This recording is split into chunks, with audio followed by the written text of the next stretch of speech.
Magandang araw sa inyo mga ka-engineering. Ang video natin ngayon ay tungkol sa paglalaro sa calculator.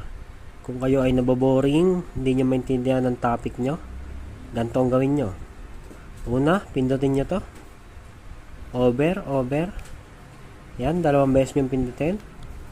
Sumunod naman, press shift. Pagkapindot nyo ng shift, ABS, and then shift, ABS ulit hanggang maging 3 ang column. Shift, ABS.